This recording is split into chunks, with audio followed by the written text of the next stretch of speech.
I now give the floor to Mr. Nasser Kamel, Secretary General of the Union for the Mediterranean. Thank you, Madam President.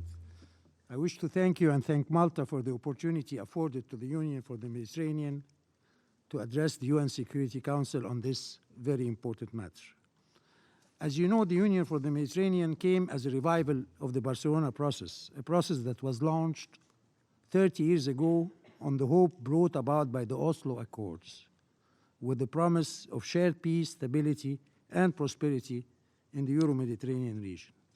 A promise that could only be attained through a well-rooted peace built only and exclusively on the two-state solution. Unfortunately, that is also the same promise that we collectively failed to achieve. Referring to what the Secretary General of the United Nations said this morning on the scale of the catastrophic situation in Gaza, he mentioned that civilians in Gaza are suffering widespread starvation. He stressed the need for a quantum leap in humanitarian aid in Gaza, and also he recalled Security Council Resolution 2728 demanding immediate ceasefire during Ramadan, leading to a lasting ceasefire and also the release of all hostages.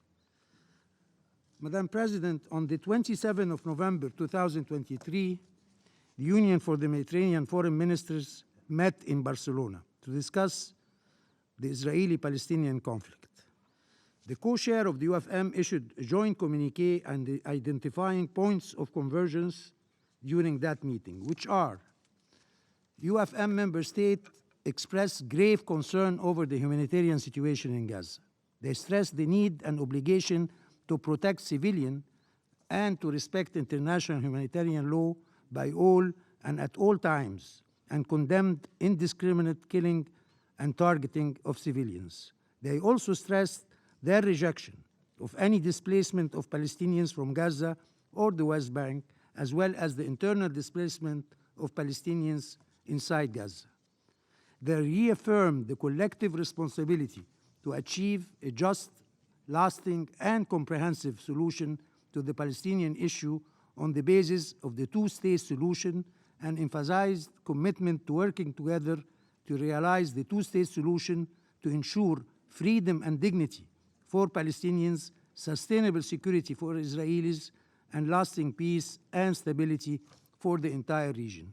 They also called for implementing the two-state solution with clear timelines and agreed implementation mechanism with two sovereign and secure states, Palestine and Israel, living side by side in peace and mutual recognition on the basis of the 4th of June 1967 lines. Madam President, more than 30 years ago, we made a promise to our citizens. It is time to deliver on it.